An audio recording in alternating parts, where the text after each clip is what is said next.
The roofing industry is a transactional business. It needs to be a relational business. It needs to be, when you put a warranty for an extended period of time, the expectation of the owner is that that's not a transaction, that's a relationship. And if you're not going to honor that half of the relationship as the manufacturer, now it becomes nothing but a transaction.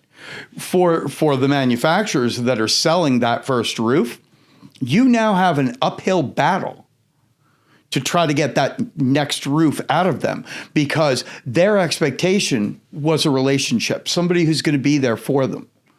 But you handed them a roof, walked away, and said goodbye. That needs to change. That needs to change wholesale across a lot of industries, not just roofing.